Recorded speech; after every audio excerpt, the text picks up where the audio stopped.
Selanjutnya, pembacaan visi dan misi. Kepada peserta, silakan untuk mengikuti pembacaan visi dan misi bersama-sama yang akan saya bacakan.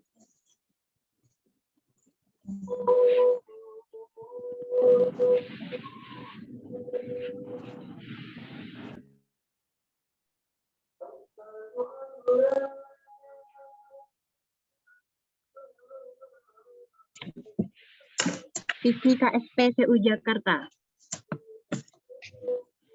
Mari Bapak Ibu untuk mengikuti semuanya. Visi KSP CU Jakarta. Visi KSP Menjadi lembaga keuangan yang sehat dan Menjadi lembaga keuangan yang sehat dan kuat, dilandasi jati diri koperasi, berbasiskan pemberdayaan anggota dan kekuatan sendiri. Next. Misi KSP CU Jakarta. memberikan layanan keuangan yang prima kepada anggota berbasiskan kemandirian dan teknologi informasi. Melaksanakan pemberdayaan anggota baik secara individu dan kelompok melalui pendidikan dan pelatihan secara berkelanjutan berdasarkan jati diri koperasi untuk meningkatkan kualitas hidup anggota. Melaksanakan tata kelola koperasi yang baik dan benar. Ya, terima kasih Bapak Ibu semuanya. Selanjutnya adalah sambutan Ketua Umum KSP CU Jakarta oleh Bapak Redi Rahmat. Kepada Bapak Redi Rahmat kami persilahkan. Terima kasih Mbak Ervin. Suara saya kedengar? dengar Pak. Ya, terdengar Pak. Assalamualaikum warahmatullahi wabarakatuh. Selamat malam, salam sejahtera untuk kita semua. Selamat malam Pak. Bapak Ibu hadirin peserta sharing bisnis mengenai ikan lele yang berbahagia. Saya atas nama KSP CU Jakarta sangat merasa senang atas partisipasi dari Bapak Ibu untuk acara sharing pada malam hari ini di malam Minggu ya, yang kalau di tempat saya tadi sempat hujan sehingga suasana ini menjadi sejuk ya. Mudah-mudahan di tempat Bapak Ibu juga semua sejuk ya, sehingga kemudian nanti kita bisa sama-sama di acara ngopi ya, tadi ya dibilang Mbak Ervin ya, itu ngobrol P inspirasi yang nanti mungkin akan disampaikan arti P itu ya. Saya sendiri juga tadi mereka-reka nih P-nya itu apa gitu ya.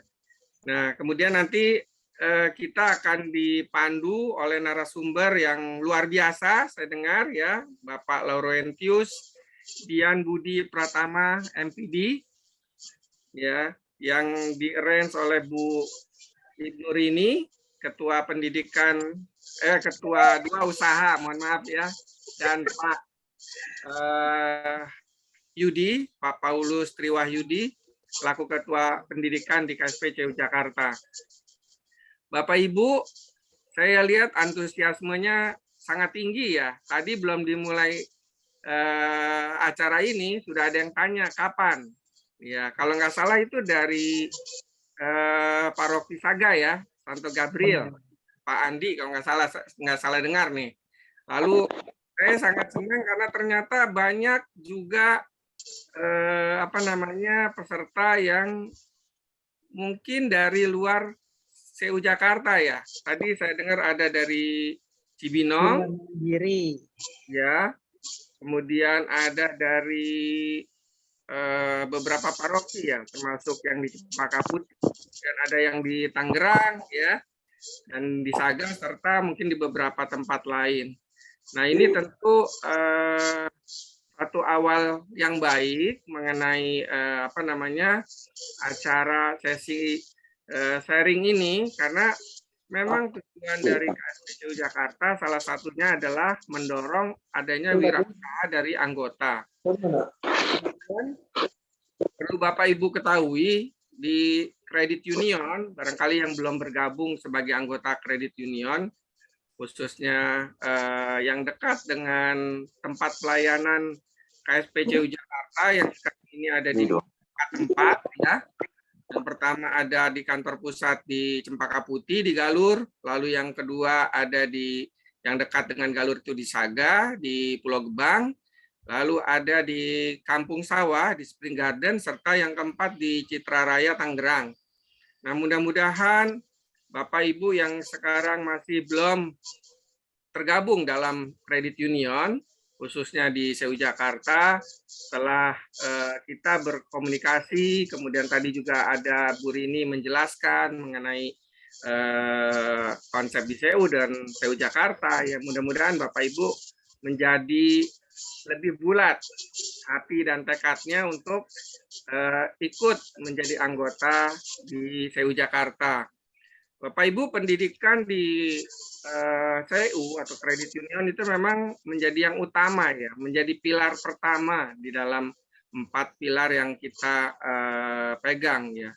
Ada di kredit union kita selalu bilang kita mulai itu dengan pendidikan ya, dilakukan dan melalui pendidikan untuk mencapai apa-apa yang kita tuju, khususnya kesejahteraan buat anggota. Nah, salah satunya untuk meningkatkan kesejahteraan anggota, kami dari KSPCU Jakarta ini mendorong anggota untuk mempunyai wirausaha. Ya, memang ada beberapa yang akan kita lakukan ke depan, dan untuk yang tadi Bu Rini sempat menyampaikan bahwa ada kita itu wirakop ya. Yang sekarang ini wirakop yang sudah berjalan adalah untuk bisnis properti. Sebetulnya di kredit union itu ada beberapa wirausaha yang bisa kita lakukan. Kalau kita misalnya melihat secara umum ya, di lingkup kredit union ada yang mempunyai usaha di bidang kuliner, ada yang punya usaha di bidang perikanan ya, karena misalnya kita juga bergabung dalam kelompok ikan kerapu misalnya ya. Nah, ini tentu harapannya mendorong Bapak Ibu yang menjadi anggota maupun yang belum menjadi anggota untuk bisa ikut serta ya di dalam hal wirausaha ini, sehingga kemudian kita bisa membantu diri kita sendiri, kemudian orang-orang di sekitar kita untuk menjadi lebih baik dan lebih sejahtera.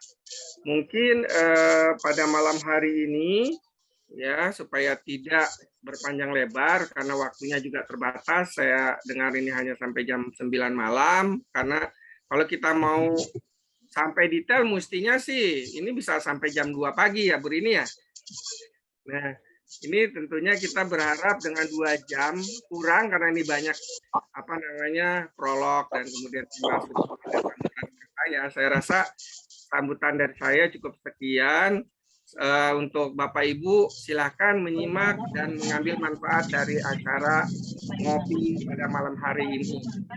Sekian mungkin yang bisa saya sampaikan, lebih kurangnya mohon maaf. Wassalamualaikum warahmatullahi wabarakatuh. Selamat malam semuanya. Terima kasih Pak Redi. Terima kasih atas waktu dan sambutannya dari Pak Redi Rahmat selaku Ketua Umum KSPCU Jakarta.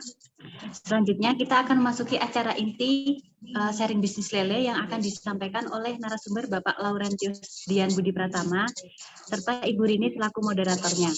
Kepada Ibu Rini kami persilakan untuk memandu jalannya acara, dan kepada peserta selamat mengikuti. Terima kasih Mbak Ervin. Ya, sama-sama, silakan. Pertama-tama saya mesti mencari dulu Mas Paulus. Mas Paulus ada nggak? Udah ada belum? Belum ada ya Mbak Ervin? Ya, belum hadir Bu. Sepertinya masih di jalan. Beliau masih di jalan ya. Ya udah, kalau gitu nggak apa-apa. Mas Paulus itu teman saya di CU Jakarta. Saya kalau gitu panggil teman saya yang lainnya itu Mas Dian. Mas Dian, ayo dibuka mikrofonnya.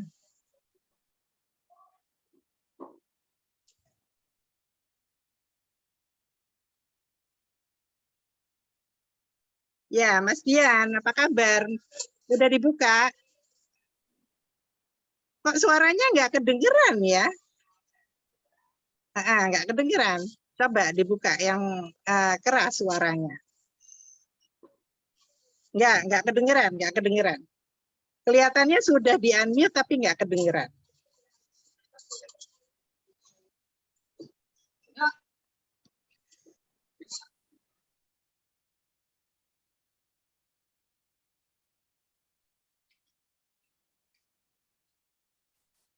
Mungkin dikeraskan lagi Pak Dian. Mas Dian, suaranya dikerasin lagi. Untuk volumenya. Kayaknya udah. Coba say something. Halo, halo. Loh, tapi kok nggak kedengeran ya? Aduh. Nggak kedengeran. Apakah Bapak pakai headset, Pak?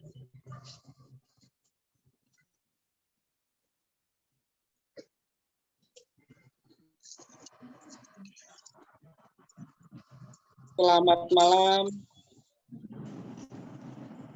Iya, selamat malam Pak. Silakan Pak. Selamat malam. Sudah jelas. Ada kendala sedikit, tidak terdengar jelas. Iya, nggak apa-apa. Oke. Nggak Kalau apa-apa. ini ya, saya manggilnya teman-teman aja ya. Manggil saya juga Mas aja. Kalau Pak kayaknya terasanya kesannya terlalu tua. Emang aku manggilnya Mas Dian. Oke. Saya bercerita sedikit tentang Lele. Sebelumnya saya punya sejarah yang menarik. Kita semua yang membangun wirausaha pembesaran bibit ikan lele ini itu dari kaum muda semua. Jadi anak-anak yang masih kuliah dan belum bekerja itu join ke kita semua. Awalnya bermula dari touring dan senang mancing. Akhirnya pada suatu saat saya ngumpulin anak-anak untuk melakukan suatu kegiatan yang positif dan bisa menguntungkan untuk kita semua. Akhirnya tercetuskan. Mas Dian. Iya, Bu. Aku tahu Mas itu penuh semangat, aku tahu. Tapi kita pengen tahu dulu Mas Dian ini siapa? Coba dulu. Coba. Oke, baiklah kalau seperti itu kita perkenalkan diri dulu.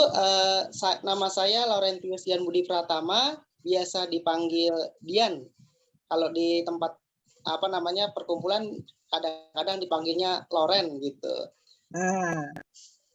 Saya tinggal di Cililitan, kecil, itu dekat PGC, daerah banjir terkenalnya sih.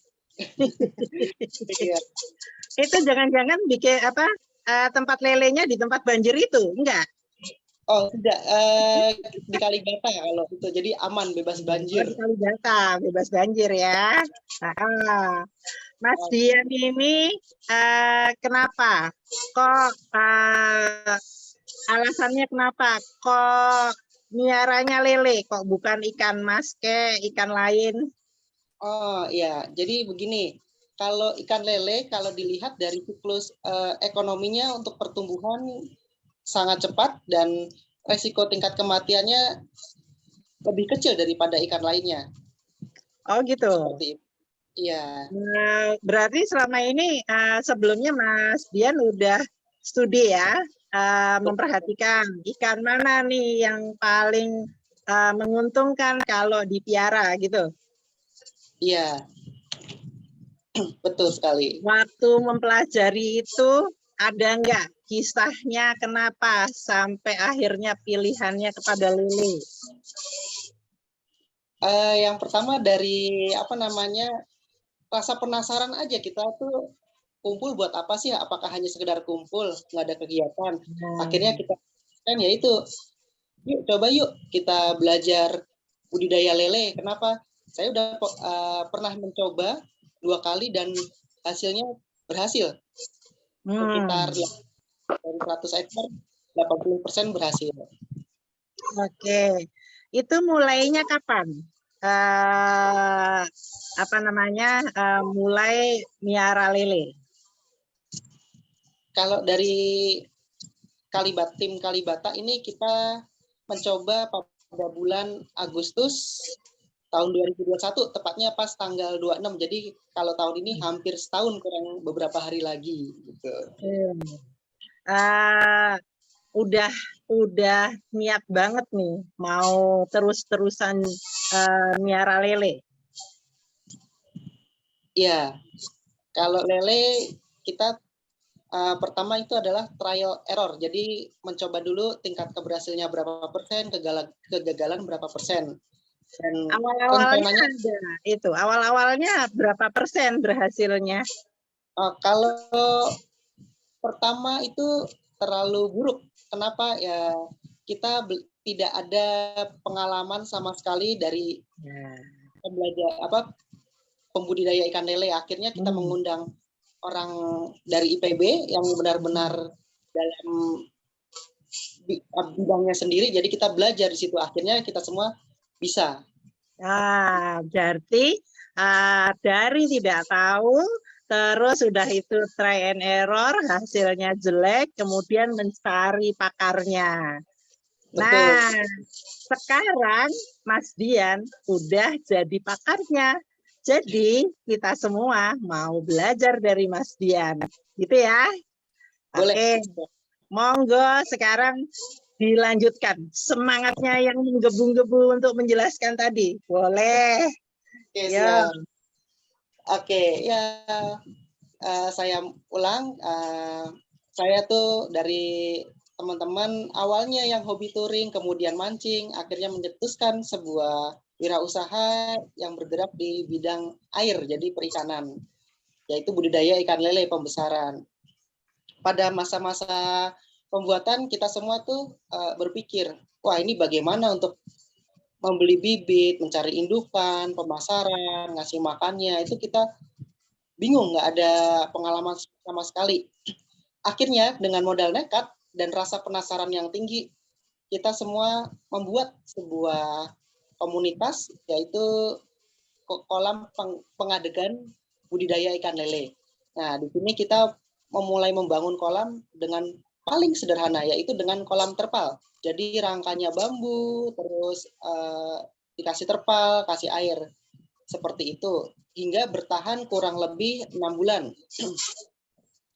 Pada masa itu, kita sempat survei ke beberapa tempat untuk pembelian bibit ikan. Akhirnya kita mendapatkan di daerah Bekasi, Tambun. Tapi ya sayangnya, untuk ikan ini bibitnya jelek, jadi sehingga pas trial error tingkat kematiannya sangat tinggi.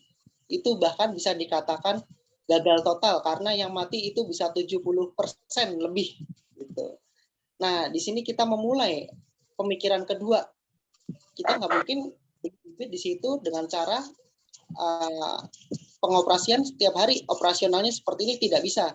Kita harus mengundang salah satu pakar atau tim ahli yang benar-benar bergerak di bidangnya. Akhirnya saya punya relasi dari IPB Bandung, kami undang semua timnya, kita belajar bareng di sana.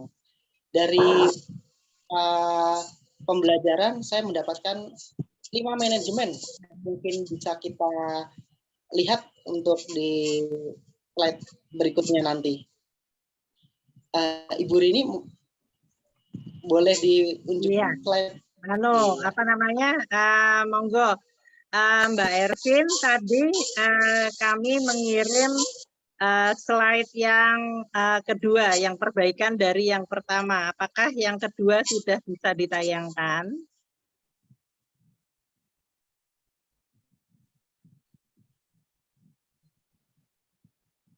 Halo, Mbak Ervin. Iya, Bu. Jadi yang kedua. Jadi materi yang kedua yang sore tadi saya kirim. Baik. Itu tadi Mas Dian sambil nunggu Mbak Ervin. Akhirnya ketahuan nggak? Kenapa sih yang waktu pertama itu kok matinya banyak? Itu kenapa? ada beberapa faktor, terutama adalah dari bibit dan cara pemberian pakan. Itu salah satunya yang dan hasil yang kurang baik dalam masa terakhir. Itu juga termasuk yang nanti akan dijelaskan ya sama Mas Dian ya. Betul. Oke, monggo melanjutkan. Ini udah mulai nih. Oke. Ya, di sini kita bisa melihat ada 5 manajemen yang saya belajar dan saya dapatkan ilmunya dari teman-teman IPB. Pertama itu ada manajemen air. Di sini kita bisa melihat air itu seperti apa sih? Apakah bisa dipakai untuk segala ikan atau bagaimana? Nah, ini kita mulai saja masuk ke poin pertama, yaitu manajemen air. Next slide. Oke. Iya. Di sini saya memberikan ada 6 poin untuk manajemen air itu sendiri. Bisa dilihat ada beberapa gambar. Ini adalah kolam yang di Kalibata yang sudah diperbaiki dari kolam terpal menjadi kolam hebel.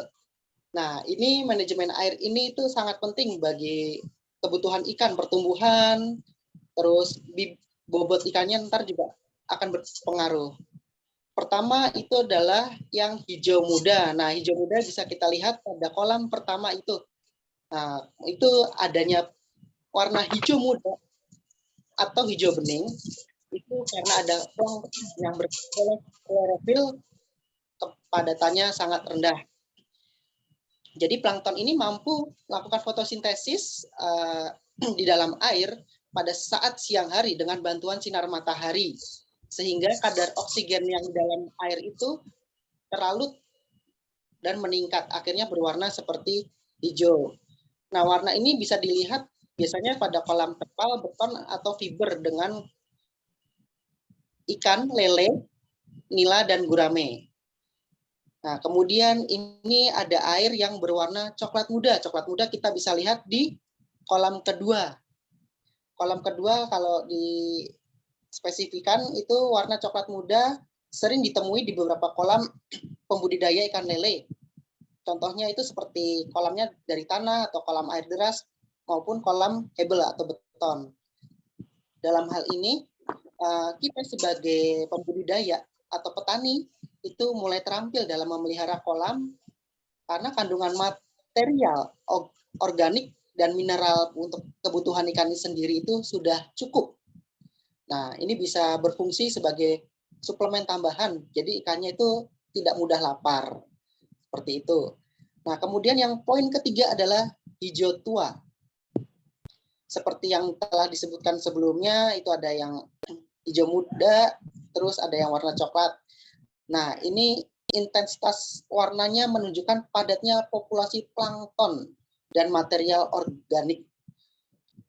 Pada kolam yang diberi perlakuan bioflok khususnya, warna ini menjadi sangat wajar karena sistem bioflok sengaja menambahkan bakteri sebagai suplemen makanan. Warna air yang pekat sebetulnya mencegah ikan dari stres karena terbebas dari adanya bayangan dan gangguan hama di luar. Oke, kita lanjut ke poin keempat atau air merah kecoklatan. Nah, di sini biasanya sering banget kalau kita lihat tuh, wah airnya nih warnanya kok merah coklat, kadang-kadang merahnya tuh kayak merah bata. Ini bisa jadi karena menunjukkan adanya red water system, yaitu adanya bakteri probiotik dan bercampur ragi. Ragi ini juga mungkin bisa dari pakannya juga kita bisa lihat karena bisa berubah warna. Nah, ini adalah warna yang bisa untuk digunakan dalam pembudidaya ikan lele. Kemudian yang terakhir, poin kelima adalah putih keruh. Nah, warna putih keruh pada kolam yang terjadi secara alami ini menunjukkan hal yang kurang baik karena mengindikasikan banyaknya kapur atau mineral tersuspensi. Nah, penggunaan kapur atau mineral yang berlebihan ini terlarut di dalam air, kemudian pada akhirnya nilai pH atau asam basa air itu keasaman airnya meningkat. Ini bisa kita ukur dengan menggunakan pH meter. Nah, pH meter ini bisa dibeli di online atau di toko-toko elektronik, itu mungkin harganya sekitar 50.000. Jadi kita bisa tahu nih pH meter yang bagus sekitar 80 ribuan, tidak jauh dari harga standarnya yaitu 50.000. Nah, di sini air putih itu menunjukkan populasi bakteri Bacillus itu terlalu padat sehingga untuk penggunaan air ini untuk budidaya ikan lele kurang bagus, karena itu nanti hasilnya satu, ikan lelenya itu akan warnanya pucat. Kedua, lelenya kurang sehat. Jadi banyak yang mati karena terkena bakteri ini gitu. Yang terakhir tuh airnya jernih. Nah, kalau air jernih sebenarnya juga untuk lele itu tidak bisa karena jumlah plankton dalam air jernih ini, materi organiknya maupun non-organik itu sangat rendah, bahkan tidak ada. Jadi untuk nutrisi ikan itu tidak bisa sama sekali. Ikan bisa gampang lapar dan lain sebagainya. Nah, apakah efek air jernih ini disukai ikan? Pertanyaannya adalah ikan apa? Yaitu ikan mas, terutama ikan mas koi, ikan nila karena bermain air yang jernih. Sedangkan ikan lele kalau airnya jernih itu dilihat untuk makannya itu nafsunya sangat kurang, jadi ya jarang mau makan dan sedikit-sedikit dia kaget. Misalnya kita ada bayangan lewat di atas atau burung terbang, otomatis pergerakan ikan dalam kolam itu tidak terkendali, seperti kaget aja gitu. Seperti itu. Oke, jadi kita yang paling bisa bagus next. apa, Mas? Mas, Kenapa? yang paling bagus airnya harusnya kayak gimana? Yang bagus untuk ikan lele adalah satu, air yang hijau muda atau hijau bening. Kedua, coklat muda. Dan ketiga, coklat atau hijau tua. Nah, itu cukup bagus. Apa namanya? Kalau zaman dulu, Mas, miara lele itu kan mesti ada lumpurnya. Kalau zaman sekarang nggak usah ya? Betul. Sekarang saya mau menceritakan sedikit aja. Lele lumpur atau lele kolam. Kolam itu maksudnya kolam atau hebel. Nah, jadi saya punya langganan pecel lele. Dia mengatakan sebelum beli di kami itu lelenya adalah lele lumpur. Jadi pas dikonsumsi atau dimasak bau tanah. Kedua, tekstur dagingnya itu lembek dan kurang gurih seperti itu. Nah, kalau yang lele dibudidaya di kolam terpal, hebel atau yang bioflok itu mempunyai keunggulan satu, dagingnya gurih, kedua tidak berbau lumpur, dan ketiga tekstur dagingnya padat, jadi lebih kenyal lah gitu. Itu sendiri pun dari konsumen langsung yang bicara, karena semenjak beli lele di Kalibata katanya omset penjualannya meningkat. Keren. Ya oke, monggo lanjut. Oke, kita lanjut. Yang kedua, nah ini tidak kalah penting setelah manajemen air. Manajemen bibit. Nah, ini saya bercerita sedikit untuk indukan sama benih yang dihasilkan. Yang pertama saya akan menceritakan tentang indukan lele. Nah, untuk membedakan lele itu bisa kita lihat dari gambar yang ada. Gambar pertama yang paling atas itu ada 2 ikan lele. Nah, yang pertama yang gambar yang di atas itu ikan lele jantan. Itu kita bisa lihat dari kelaminnya. Jika kita balikan badannya ada alat kelamin pria. Nah, ini menunjukkan lele jantan. Dari segi fisik, ikan lele jantan tuh posturnya lebih panjang dan agak pendek di bagian leher perut itu memanjang dan nggak buntet. Nah, kalau ikan lele betina nih yang bisa kita lihat di bawahnya, kondisi fisiknya adalah perutnya tuh menggendut dan kelaminnya hanya 1. Pas dibalikan itu kita bisa melihat ada 1 kelamin betina itu hanya merah. Kalau yang lele jantan tuh ada 2 lubang. Jadi yang 1 untuk pembuangan pup untuk anusnya dia, dan kedua kelaminnya. Nah, kalau ikan betina dia hanya 1. Jadi untuk pembuangan pup dan alat kelaminnya jadi 1. Cuma ya ada titik kecil sih, kalau bisa diperlihatkan lebih jelas tuh nanti kita lihat perbedaannya tuh kelihatan sekali. Oke, untuk indukan sendiri itu yang baik adalah indukan jantan dan betina minimal adalah 1 tahun dari umur ikan tersebut dengan bobot 1 ekor lebih dari 1 kilo, itu sudah cukup baik. Nah, dalam hal ini kita bisa melihat untuk lele sangkuriang itu adalah hasil persilangan dari lele dumbo dan lele lokal, akhirnya menghasilkan lele sangkuriang. Nah, bibit yang baik itu adalah persilangan tersebut, bukan persilangan antara lele sangkuriang dengan lele sangkuriang, itu hasilnya jelek, seperti itu.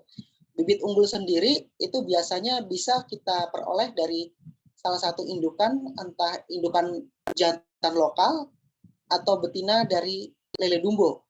Nah, hasil dari persilangan ini akan menghasilkan bibit atau benih lele yang baru yang bernama lele sangkuriang.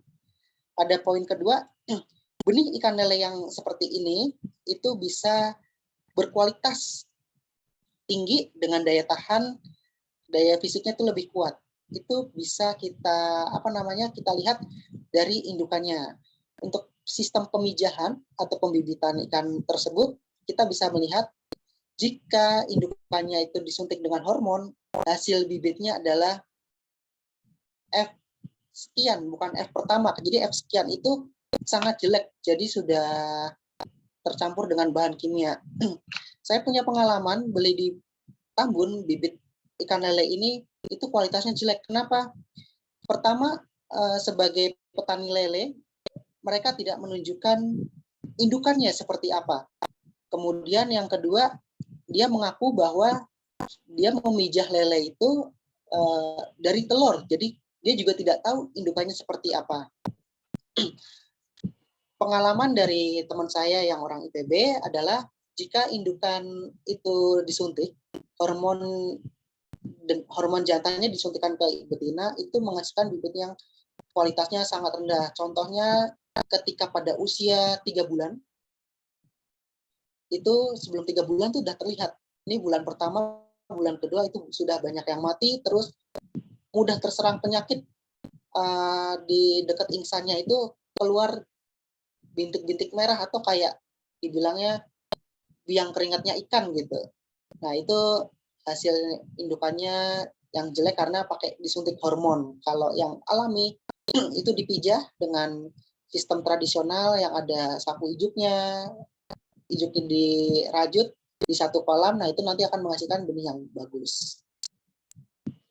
Oke, kita mau lanjut ke slide ketiga. Mungkin ada yang mau ditambahkan atau yang ditanyakan, Bu?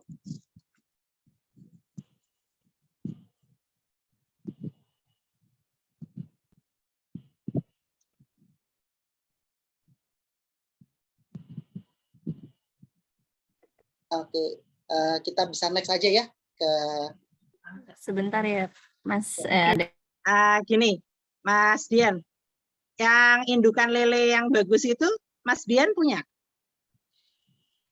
Di Kalibata ada indukannya, tapi itu indukannya bukan indukan jumbo atau lele lokal, tapi indukan sangkuriang sendiri. Jadi saya belum tahu hasilnya tuh seperti apa karena belum melakukan pemijahan. Oh gitu. Jadi selama ini yang Mas lakukan beli apa? Bukan hasil memijah sendiri, melainkan membeli anakan gitu atau gimana? Betul. Kita saat ini dalam trial error sampai setahun ini kita masih membeli. Nah, sekarang saya sudah dapat indukan betina sama jantan yang lele dumbo dan lele lokal. Itu saya ngambil dari Bekasi, daerah Kampung Sawah kalau nggak salah tuh. Ada petaninya. Itu sih dari tempat kita itu Kampung Sawah. Hidup Kampung Sawah. Oke, monggo Mas Dian lanjutkan. Baik, nah ini slide-nya yang masih berhubungan sama manajemen bibit. Kita bisa lihat di sini ada 6 jenis lele yang biasa ada di pasaran. Ini pertama lele lokal, kedua lele dumbo, ketiga lele sangkuriang, keempat lele piton, kelima adalah lele masamo, dan keenam lele mutiara. Banyak sekali kelebihan dan kekurangan dari lele tersebut. Namun ada ikan lele yang mempunyai kualitas nomor 1 dan paling baik, yaitu lele mutiara. Nah, lele mutiara ini fisiknya tuh jauh lebih kuat daripada lele sangkuriang dan pertumbuhannya bisa lebih cepat dari sangkuriang, yaitu sekitar 2,5 bulan. Jika lele sangkuriang adalah 3 bulan, maka lele mutiara ini lebih cepat. Entah kenapa saya juga kurang tahu ini dari mana bibitnya. Tapi yang setahu saya pernah survei atau datang langsung ke tempatnya, yaitu di BBI, benih bibit ikan. Setiap wilayah seperti Jakarta Timur, Jakarta Selatan, Barat, Bekasi itu mempunyai BBI tersendiri. Jadi kalau kita mau ke BBI, kita mempunyai keuntungan yang sangat besar. Kenapa? Contohnya UMKM CU menjadi sebuah paguyuban komoditi budidaya ikan lele. Kita bisa mengajukan proposal pembuatan organisasi kita UMKM menjadi anggota BBI. Di sini adalah keuntungan dari BBI itu sendiri, kita bisa meminta ikan dalam jumlah yang cukup banyak dengan harga murah, bahkan bisa mendapatkan secara gratis. Yang penting kita mempunyai pelaporan atau feedback kepada mereka. Wow. Mas Dian belum tertarik untuk miara lele mutiara? Sebetulnya sudah tertarik dari awal, cuma kita harus mengajukan proposal atau data sebagai calon baru anggota BBI. Itu harus kita buat dulu, baru kita bisa membeli atau mengambil bibit ikan lele sangkuriang atau ikan lele yang mutiara yang langka ini, seperti itu. Kalau gitu Mas Dian, Mas Dian nanti mendaftar ke BBI-nya bersama dengan CU Jakarta aja, gimana? Bisa, cuma untuk per wilayah, Ibu. Jadi kan kami juga punya kami sebetulnya Jakarta Pusat, tapi Jakarta Timur ada juga, tenang aja, bisa lah. Oke, next. Oke, kita bisa next ke materi selanjutnya. Nah, manajemen pakan. Dari pakan ini biasanya yang sering kita pakai itu kan pelet, rata-rata pelet semua, dikit-dikit pelet, dikit-dikit pelet. Ternyata harga pelet itu sendiri saat ini mengalami kenaikan. Saya sudah mencoba di beberapa tempat sampai datang ke tempat produksinya, yaitu home industry di daerah Bekasi juga, harganya naik. Yang per karung itu kan 30 kilo, sekitar harganya awal itu 335.000. Satu karung 30 kilo dengan tipe PF atau high profit 781-2. Nah, ini harganya cukup mahal. Sekarang tuh kisaran 350.000 sampai 360.000 rupiah per karungnya. Kita bisa bayar. Itu saingan beli beras itu, mah. Iya. Oke, lanjut. Nah, kita berpikir bagaimana untuk operasional kita dalam memberi pakan ikan ini bisa hemat, bahkan bisa digantikan dengan pakan alternatif lain.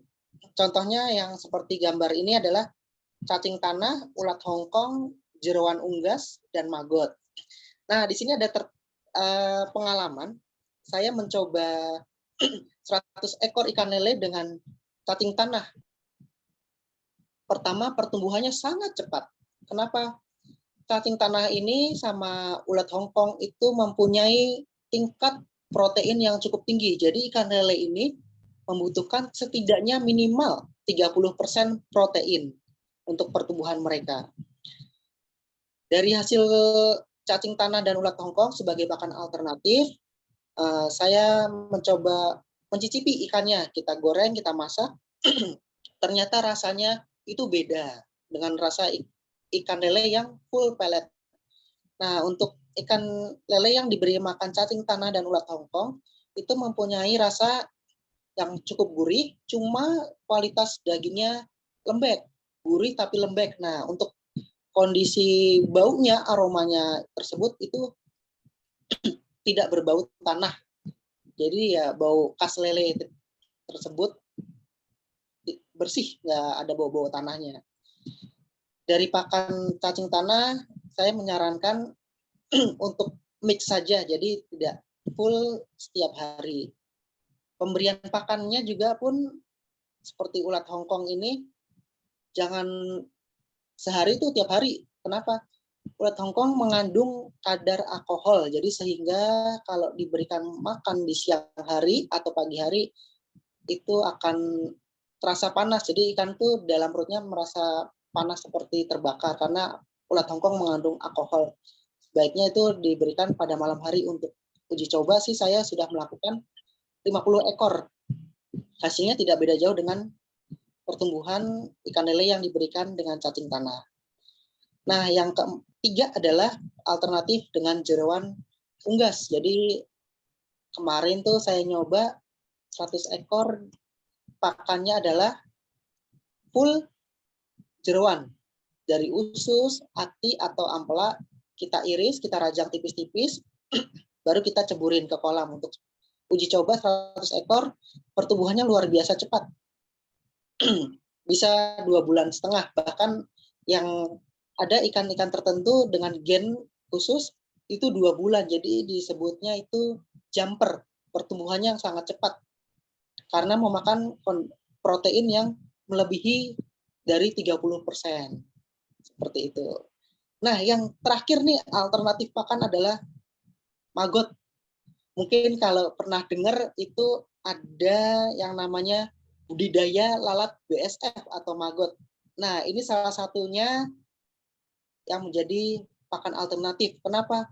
Kita membuat maggot itu bisa dikatakan tidak mengeluarkan biaya banyak, hanya sedikit saja. Yang penting ada objeknya, yaitu sampah-sampah yang sudah membusuk. Nah, sampah yang sudah membusuk ini contohnya seperti kulit pisang, buah-buahan, sayuran, atau nasi.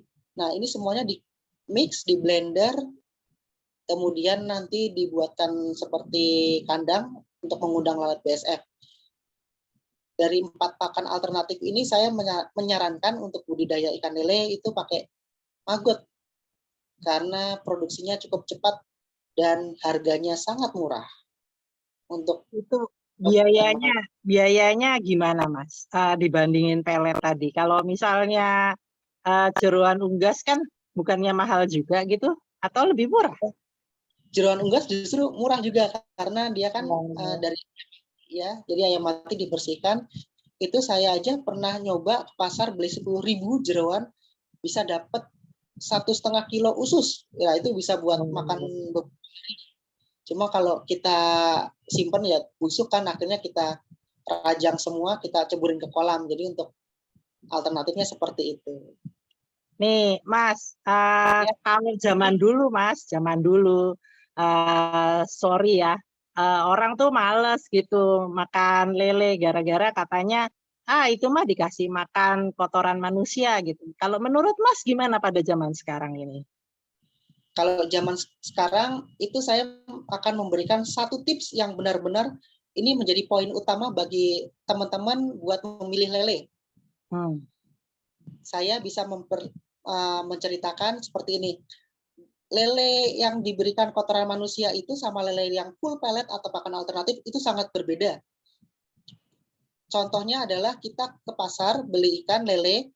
Nah, yang perlu diperhatikan adalah kondisi fisik ikan lele tersebut. Ikan lele kan atasnya hitam, bawahnya putih tuh di bagian perutnya. Nah, ini yang kita bisa membedakan lele itu adalah lele yang diberikan kotoran manusia jika lele tersebut memiliki badannya yang berwarna agak kekuningan. Oh, betul.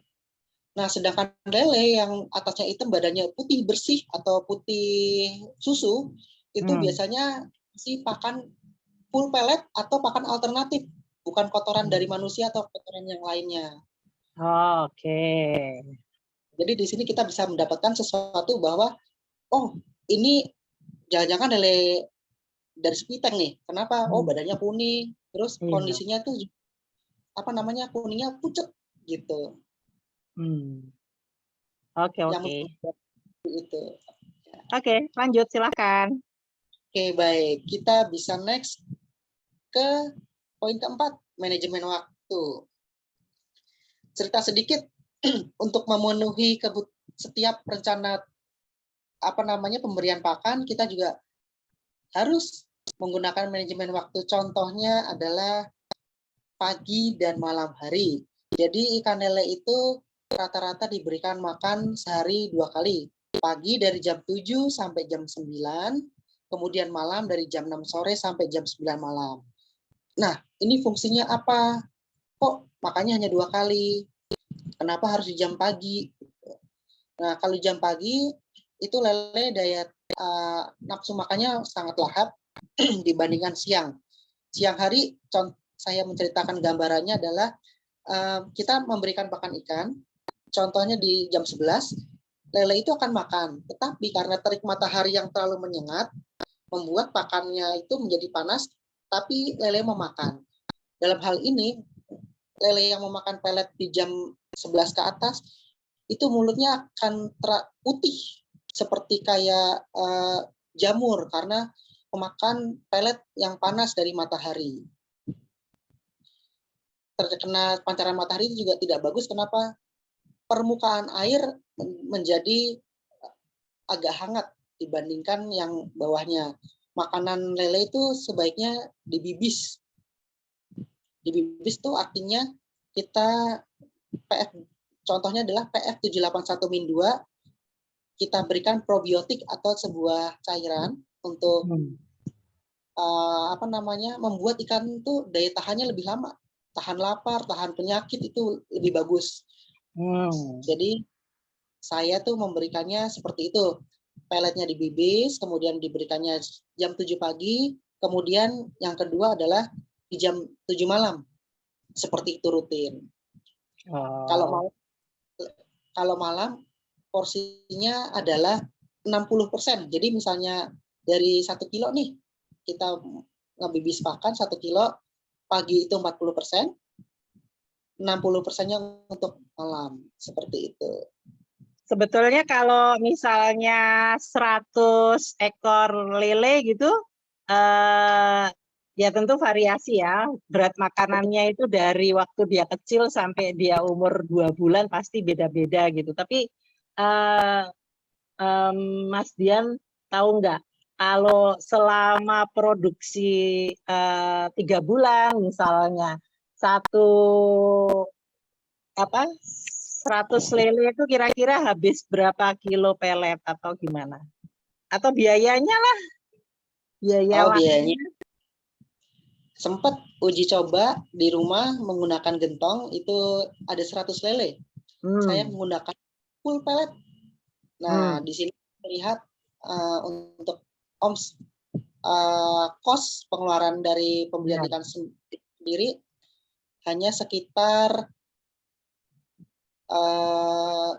tidak sampai Rp100.000. Jadi satu pakan itu harganya kan ada yang 15.000, ada yang 13.000. Nah, itu kan uji coba, saya membelinya per kilo sampai akhirnya panen. Jadi kalau 100 ekor 100.000 berarti 1 ekornya makannya cuma 1.000 gitu? Tidak, hitungannya itu beda-beda sih, karena kan ada ikan yang jumper yang rakus makan itu sama yang makan. Ya, rata-rata. Oke, Mas, monggo lanjut. Oke. Nah, sebaiknya sih ya, saran saya kalau ngasih makan ikan yang normal sehari 2 kali. Cuma kalau mau mempercepat pertumbuhan bisa sehari 3 kali dengan sistem BOS. Jadi pagi jam 6 sampai jam 7, kemudian sore jam 4 sampai jam 6 sore. Nah, malam kita kasih lagi nih sekitar jam 10 malam. Jadi yang sore itu hanya untuk snack mereka. Jadi pertumbuhannya memang lebih cepat, ya boros dipakan seperti itu. Oke. Oke. Kita bisa lanjut ke terakhir, manajemen pemasaran. Wah, Nah, ini dia yang paling ditunggu-tunggu. manajemen pemasaran itu ternyata tidak mudah. Saya sendiri mengalami pemasaran yang awal-awalnya itu bingung. Harus bagaimana supaya ikan ini laku terjual. Kalau nggak laku, imbasnya ke kita juga. Waduh, oversize, tidak bisa dijual. Seperti itu. Cerita singkat, pemasaran ikan lele itu yang dicari di pasaran adalah 1 kilo isinya 6, 7, dan 8 ekor. Kalau isinya sekilo udah 5 itu udah nggak laku. Maksimal tuh sekilo 6. Biasanya di pecel lele. Kalau warteg sekitar sekilo isi 7 atau isi 8, jadi agak kecil sedikit. Dalam manajemen pemasaran ini saya membuat 5 poin penting. Yang pertama, analisis pasar pemasaran.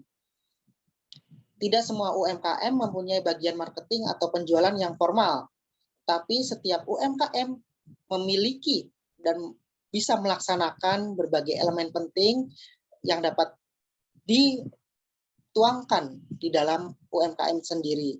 Tujuannya itu membuat konsumen baru yang mampu bertahan lama dan akan tertarik lagi menggunakan produk dari kita sendiri sebagai para pembudidaya lele. Oke, yang kedua adalah segmentasi pasar. Dari segi segmentasi pasar ini kegiatan membagi suatu pasar ke dalam kelompok-kelompok yang berbeda, di mana setiap kelompok mempunyai ciri yang hampir sama. Dengan melakukan segmentasi pasar, kegiatan pemasaran dapat dilakukan lebih terarah dan sumber daya di bidang pemasaran dapat digunakan lebih efisien. Dari segi segmentasi pasar ini ada beberapa syarat. Yang pertama itu dapat diukur atau measurable. Baik besar maupun luasnya serta daya beli segmen pasar tersebut kita harus paham seperti apa. Nah, kemudian poin kedua di sini adalah bisa dicapai atau accessible. Accessible. Sehingga dari tahap tadi bisa kita melayani secara efektif dan substansial sehingga dapat menguntungkan. Poin ketiga adalah dapat dilaksanakan atau actionable.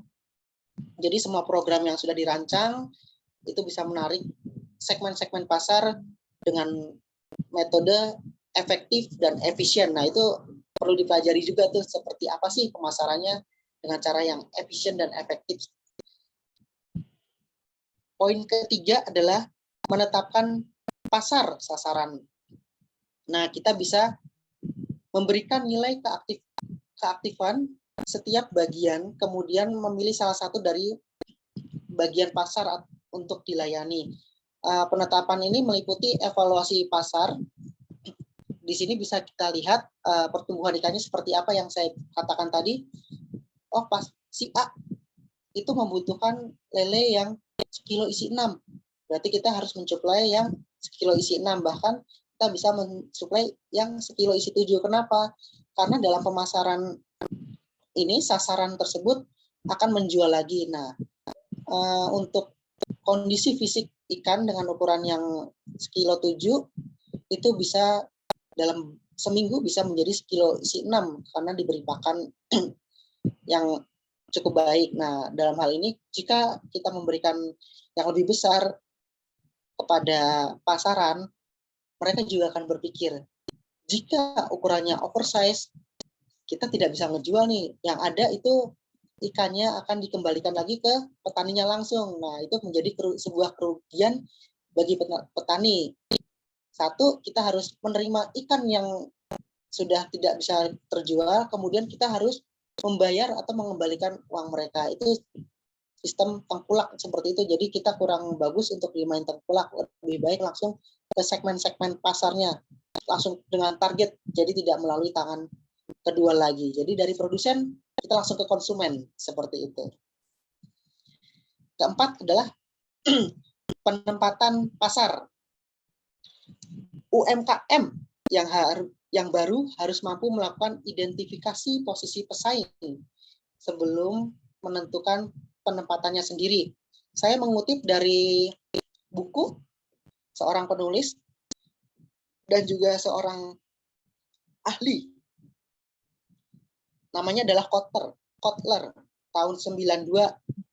Dia menerangkan ada dua pilihan dalam penempatan pasar. Mas Dian, Ya? kayaknya Mas Dian mendingan minum dulu deh.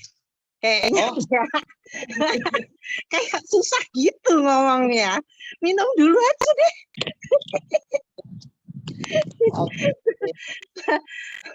Nanti kalau sampai selesai acara Mas Dian kehabisan napas kan gimana ini?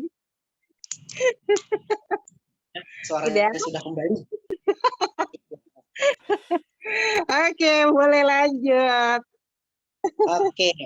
Nah, dari Kotler, saya mengutip menerangkan dua hal dalam penempatan pasar.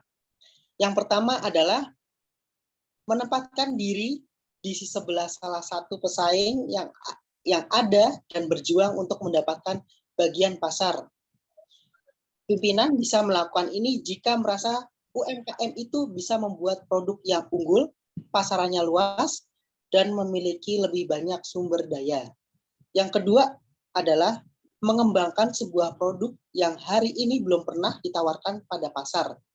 Sebelum mengambil keputusan ini, manajemen UMKM harus yakin bahwa secara teknis dapat dibuat sebuah produk dengan cepat, secara ekonomis, dan menjadi produk yang unggul di antara para pesaing pada tingkat harga dan direncanakan sejumlah konsumen yang suka dengan produk tersebut. Contohnya, saya bisa menjelaskan sedikit tentang lele. Inovasi dari lele dalam pengembangan itu sendiri, kita bisa membuat alternatif seperti 1, kerupuk lele, 2, abon lele, dan ketiga adalah nugget lele. Bahkan keempat saya juga masih penasaran dengan bakso lele. Jadi ada 4 varian dari lele yang sudah oversize, tidak bisa terjual. Akhirnya kita coba kelola sendiri untuk menjadi sebuah produk baru dari olahan lele tersebut. Seperti itu. Nah, yang atau mau di poin keempat ada yang mau ditanyakan dulu? Ada yang menarik? Tadi tuh Pak Andi kan tadi masalahnya nggak bisa ngejual gitu ya. Harus continue terus menerus kalau mau jualan, nggak bisa 3 bulan sekarang jual, habis itu nggak lagi gitu, orangnya pasarnya nggak mau menerima yang kayak gitu. Kalau menurut Mas Dian, gimana caranya menghadapi pasar yang seperti itu? Oke, kalau dari Dian sendiri ada solusi. Jadi kita mempunyai setidaknya ada 4 kolam ikan lele. Contohnya di Juli kita menaruh di kolam 1 sekitar 1.000 ekor. Kemudian di bulan Agustus menaruh di kolam kedua sebanyak 1.000 ekor dan di bulan September 1.000 ekor di kolam 3. Nah, ini rencananya dimasukin bibit tiap bulan adalah untuk siklus perputaran panen lele. Jadi kita tidak berfokus pada satu kolam. Waduh, ini satu kolam ini harus menunggu 3 bulan. Nah, kalau Dian kemarin sempat mengkonsepkan kita tiap bulan ngisi. Kenapa? Dalam 3 bulan pertama kita akan panen, tapi nextnya di bulan keempat itu akan panen setiap bulan. Seperti itu. Jadi karena pertumbuhannya lele itu beda-beda sehingga Mas bisa milih ya.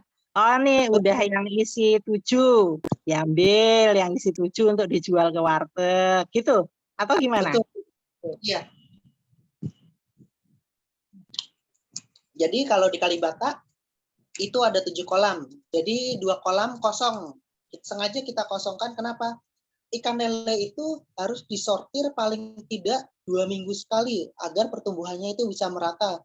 Jika yang gede tidak disortir, biasanya akan memakan ikan yang kecil, yang lebih kecil darinya. Oh. Makanya kadang-kadang panen kok tiba-tiba ikannya segini sih, padahal kita tebarnya Dimakan temennya. iya. Itu temen makan temen, itu nggak bener. Kanibal. Ya, itu ada permasalahan lain juga tadi kata Pak Abadi. Iya. Karena kurang bisa masuk ke pasar dengan cara yang benar, akhirnya masuklah ke tengkulak. Kalau caranya Mas Dian menghindar tengkulak gimana deh? Oke, kalau Dian tuh cara menghindarkan ke tengkulak itu awalnya saya pemasarannya dari mulut ke mulut. Contohnya adalah di lingkungan sekitar, di RT 5. Nah, itu lingkungannya kita ajak edukasi. Oh, kita budidaya lele loh seperti ini. Mau nggak nanti kalau udah panen kita bisa ngejual nih untuk hasil uji coba. Kemudian kalau sudah oke, bisa deh beli. Jadi istilahnya kita coba kasih secara cuma-cuma, artinya dia mau ikan lele, ini kita kasih 1-2 ekor dulu untuk mereka cobain digoreng. Kalau rasanya enak, mereka cocok, mereka pasti datang lagi dan akan beli seperti itu. Teknik kedua, dia menggunakan sistem pemasaran dengan menggunakan kartu nama. Jadi contohnya biovlog bla bla bla bla bla. Ini ada kartu namanya sekian. Masing-masing kita sebagai UMKM satu tim bisa memasarkan kondisi wirausaha ikan lele itu ke beberapa target. Contohnya ke warteg, kita iseng aja makan ke warteg sambil bawa kartu nama. Contoh kita milih lele, terus nanya iseng-iseng, Mbak, ini kalau lele itu yang dijual di warteg yang sekilo berapa sih? Terus harganya berapa sih? Contoh saya penjual warteg. Oh, saya itu beli lele 1 kilo isi 7, tapi isinya kecil-kecil, pas ditimbang nggak akurat. Nah, ada lagi yang bilang begini, saya ngejual lele, tapi saya beli lelenya itu mahal. 1 kilo masa iya harganya 27.000 gitu. Nah, emangnya berapa? Sebetulnya standarnya sekilo berapa jual? Untuk harga petani sendiri itu bisa dijual sekitar 23.000 sekilo. 25.000. Nah, kita bisa tawarkan, wah itu mahal tuh ikan lelenya kalau beli 1 kilo harga 27.000. Mau nggak nyoba sama saya, tapi harganya 25.000. Hidup, terus kualitasnya bagus, kita anterin. Nah, itu orang belum kenal, tapi kita bisa langsung memasarkan produk kita seperti itu. Oh gitu. Iya. Oke. Masih banyak lagi nih itunya, slide-nya. Tinggal satu lagi. Oh, satu lagi. Tadi maaf, baik dulu, poin kelima belum saya sempat bicarakan sedikit. Oke. Di sini ada pemasaran. Aktivitas pemasaran atau marketing itu dilakukan sebuah UMKM, penting dalam mengkoordinasikan dan diarahkan untuk mencapai tujuan UMKM tersebut. Biasanya kita harus membuat kayak seperti CU ini, ada visi dan misinya. Nah, itu bagus. Jadi kalau UMKM ada visi misinya, itu menjadi pedoman dasar atau pilar kita untuk kedepannya. Kedua adalah mengenal para pesaing dalam menganalisis dan mengevaluasi para pesaing. Kalau harga mereka lebih mahal, kita coba harga lebih murah di bawahnya. Walaupun beda 1.000-2.000 perak, konsumen akan memilih yang lebih murah dengan kualitas yang baik. Seperti itu. Oke, kalau boleh tahu, kalau jualan 25 itu berarti petani udah untung berapa persen ya? Petani bisa sudah untung 5.000 sampai 6.000 rupiah. Oh, keren. Oke. Lanjut. Kita bisa lihat slide berikutnya. Nah, ini awal mula saya memulai atau berjuang untuk budidaya lele dengan rangka bambu sama kayu, kemudian kolamnya terpal. Ini banyak sekali masalah. Yang pertama adalah bocor, entah karena tikus, kucing. Kedua, kolam terpal itu jika terkena matahari panas terik, hujan panas terik akan rapuh, tepoh. Jadi usianya itu paling nggak hanya 6 bulan paling lama udah harus ganti baru lagi. Seperti itu. Ini kita ngerjainnya timnya tuh tim malam karena sebagian kerja, sebagian nganggur. Jadi kalau yang nganggur siang bisa ngerjain, yang malam melanjutkan pekerjaan yang siang, seperti itu. Padahal kalau pakai kolam terpal gini dibandingin sama kalau pakai hebel, kira-kira ongkosnya berapa, Mas? Kalau ongkos untuk operasional pembuatan itu tuh biaya pembuatan kolamnya sendiri. Untuk pembuatan kolam sendiri itu lebih mahal hebel, tapi daya tahannya luar biasa. Kalau kolam terpal murah, cuma kita harus per 6 bulan sekali atau setahun sekali memperbarui terpal-terpal tersebut dengan biji baru lagi, seperti itu. Kosnya banyak ke situ aja sih, sama air harus sering dikuras. Kalau kolam terpal itu ya cepat bau karena kena terik matahari, mikrobanya di bawah terlalu banyak, seperti itu. Oh gitu. Kalau apa namanya? Kolam hebel. Lele itu ternyata kalau mikroba terlalu banyak juga dia bakalan kalah gitu. Kirain kalau dia punya kumis dia langsung bisa pasti menang. Nah, kalau mikrobanya tuh terlalu banyak, ya itu ada penyakit ikan lele yang dekat ingsannya merah atau juga terlalu banyak, jadi menurun daya tahan ikan lele. Ini udah terakhir kah? Berarti boleh tanya jawab kah? Boleh. Slide terakhir ini saya mungkin. Silahkan. Kalau gitu saya memanggil teman saya satunya, Mas Paulus. Mana ya Mas Paulus ya? Halo. Halo Mas Paulus. Ya, nah, sekarang sebenarnya kan Mas Paulus mau bertanya-tanya pada Mas Dian atau mau memimpin sesi tanya jawab ini, monggo. Saya persilakan. Oke, siap. Saya masih terpesona karena tadi terlambat masuk. Jadi ternyata lele itu luar biasa ya. Mas Dian kan S2 kan? Betul, iya. S2 ngurusin lele apa nggak malu? Itu pertanyaan pertama dulu. Saya tidak malu. Kenapa? Saya mencoba menciptakan lapangan usaha walaupun latar belakang pendidikan saya itu bukan dari perikanan atau pertanian, seperti itu. Oke, itu saya salut dulu sebagai, saya boleh sebut sebagai anak muda nih ya kayaknya ya. Walaupun usia kita sama nih. Tapi keren banget, beneran. Itu sangat menginspirasi, Mas. Sangat menginspirasi. Saya punya banyak pertanyaan sih, cuma saya akan lebih nanti memberikan pertanyaan kepada Bapak Ibu yang di ruangan ini. Tapi yang jelas, Mas, saya punya 4 ember buat lele. Itu betul bahwa ketika dibuka itu ternyata ada ikan-ikan kecil, ada ikan-ikan gede gitu. Kemudian waktu saya makan itu ada bau tanah. Baru tahu sekarang ternyata untuk mengelola lele itu juga butuh ada ceritanya gitu. Dan ini mengawali saja. Pertanyaan saya lebih seru lagi sebenarnya. Kok Mas Dian bisa ketemu Ibu Ibnu itu kapan, di mana gitu? Sampai kemudian Ibu Ibnu bisa membawa Mas Dian ke sini gitu. Ada yang curiga. Iyalah. Oh. Ya itu nanti. Tapi tunggu dulu. Sekarang kita kasih kesempatan dulu ya buat Bapak Ibu yang lain dulu. Iya. Karena kayaknya kita kan ada part 2 nih, ada part 2. Ya, keburu habis waktunya. Oke, silakan Bapak Ibu dulu, silakan kasih pertanyaan dulu, kasih pertanyaan. Bu Monik udah siap nih, Bu Monik udah bawa pegang-pegang nih. Silakan lanjut. Iya, malam Pak Paulus, Bu Ibnu ya? Sama Mas Dian. Salam salut dulu. Iya, saya seorang ibu rumah tangga dan memang belum dari Santo Monica Serpong. CU Pamulang.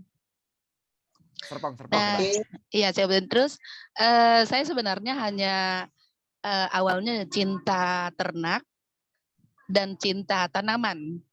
Nah, jadi ya memang karena situasi perekonomian, akhirnya saya mencoba ternak lele yang sama sekali saya buta sama sekali tentang ternak lele.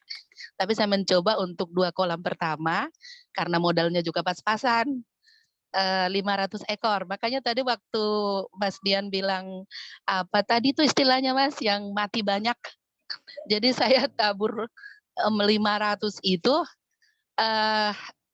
mati 400. Dan itu saya benar-benar menangis karena modal saya sedikit. Waktu itu saya ingat modal saya hanya 500.000 membuat 2 kolam, dan itu pun kolamnya kita buat sendiri karena nggak punya uang untuk bayar tenaga tukang. Jadi saya ingat itu tangan saya sampai luka-luka karena memegang semen. Nah, setelah itu saya belajar.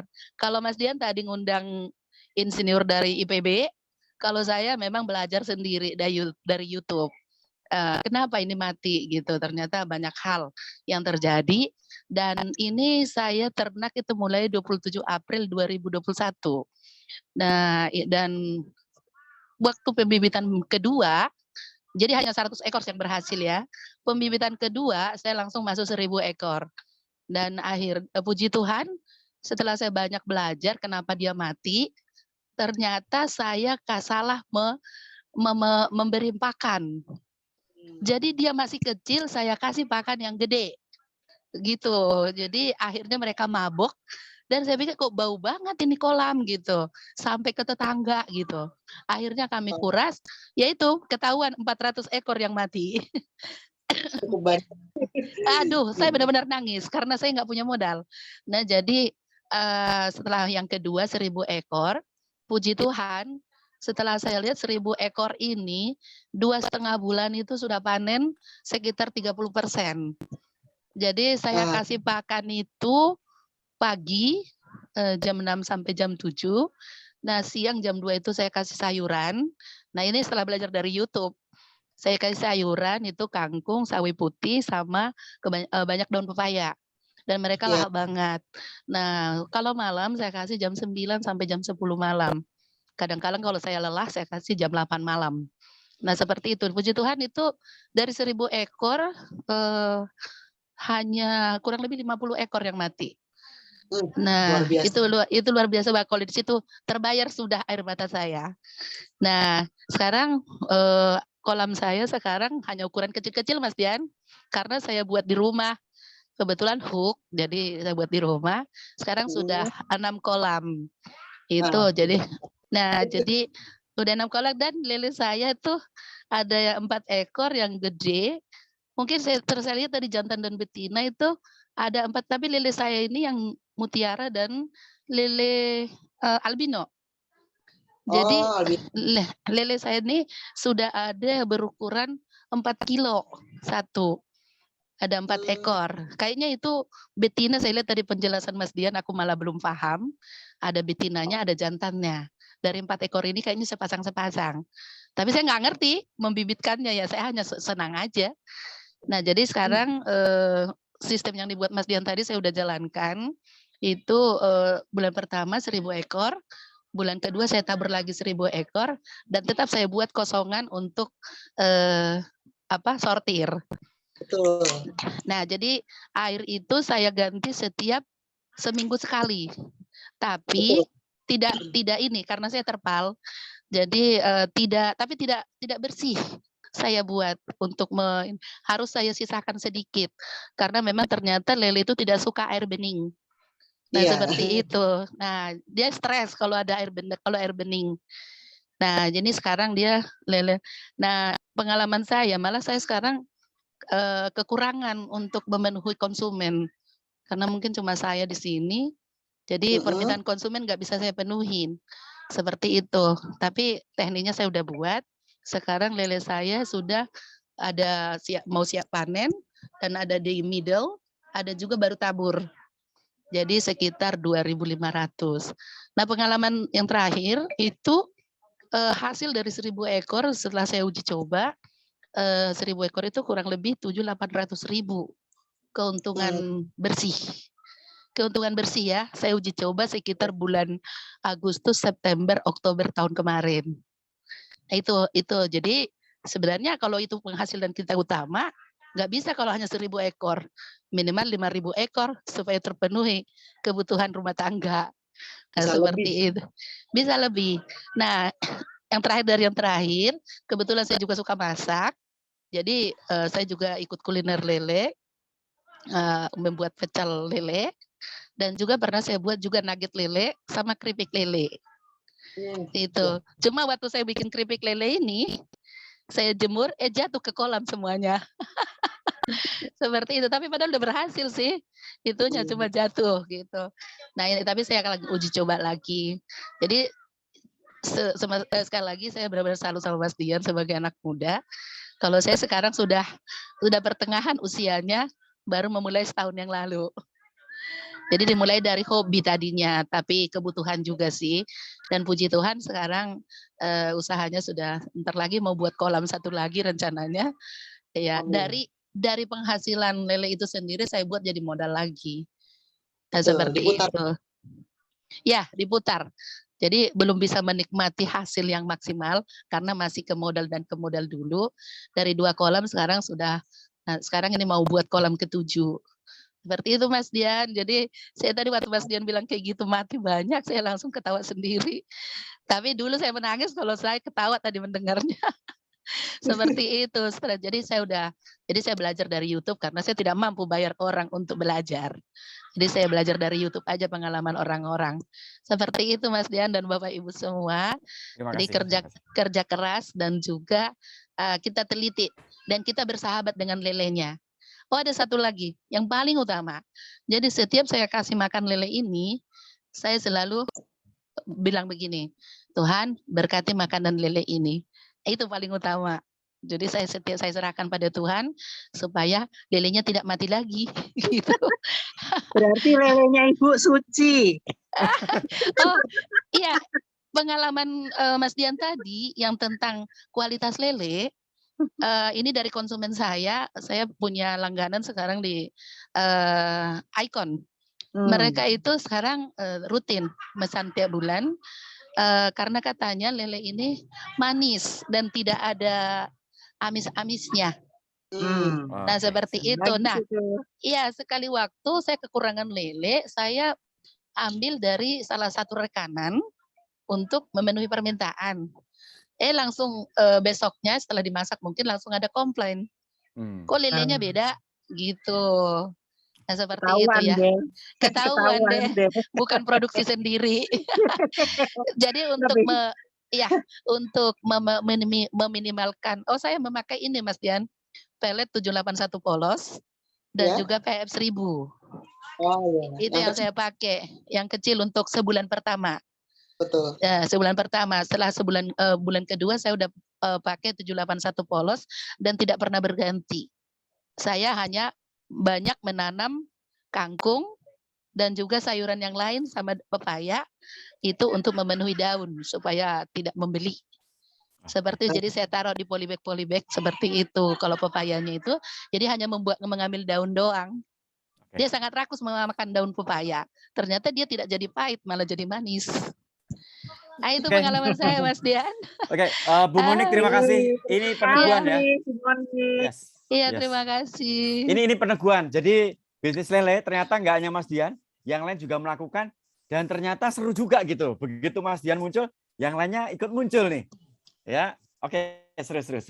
Oke, saya serahkan dulu ke Bapak Ibu yang lain. Tadi Bu Monik berarti belum ada pertanyaan ya. Kita sekarang ke membagi pengalaman saja. Oke, siap. Terima kasih. Yang lain silakan.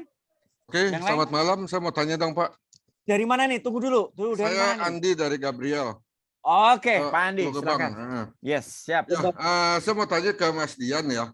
Itu kalau untuk vitamin itu bagusnya dikasih makan apa ya vitaminnya? Terus saya dosisnya bagaimana? Dan juga kalau misalnya untuk kayak kolam di atas kolam itu kan saya lihat yang digambar itu yang nomor 4 tuh atapnya biru ya. Katanya ada yang bilang lebih bagus atapnya putih. Nah itu mana yang benar ya Pak? Oh iya. Kayak plastik bening gitu. Mas Dian, sebelum dijawab, boleh nggak gambar slideshow-nya ditutup supaya gambarnya Mas Dian lebih gede? Boleh, silakan. Iya, silakan ditutup. Iya, sekarang boleh gambarnya Mas Laurentius Dian di spotlight. Nah, kelihatan gantengnya. Iya, gitu. Silakan. Siapa yang spotlight? Silahkan. Aku nggak bisa membuat slide. Saya jawab dulu kali ya pertanyaan. Ya, silakan. Oke. Untuk vitamin, pertama saya menggunakan EM4 yang khusus air, itu kalau nggak salah warna botolnya pink. Kemudian saya EM4. Mohon diulang Pak, apa Pak? Mas, pelan-pelan Mas, pelan-pelan Mas. Probiotik untuk ikan itu EM4. EM4. Saya tulis. Ya. Warna botolnya pink, itu khusus ikan. Ya. Kemudian saya dari EM4 beralih ke Helotani. Helotani itu juga untuk perikanan bisa, untuk pohon-pohon, sayuran bisa juga. Dosisnya bagaimana Pak? Dosisnya seperti ini. 1 gelas, 1 liter Helotani bisa dipakai beberapa kali. Pemakaiannya adalah 1 gelas aqua dicampurkan ke dalam 1 galon air yang berisi air itu sekitar 1 galon aqua 19 liter. Nah, dari air galon itu bisa ditambahkan dengan molase dan garam ikan dengan campuran tuh 200 gram garam ikan dan 1 gelas aqua molase. Molasenya nanti dicampur menjadi 1 dengan Helotani untuk probiotik ikan. Itu daya tahan ikan lebih bagus, ikan juga lebih kenyang.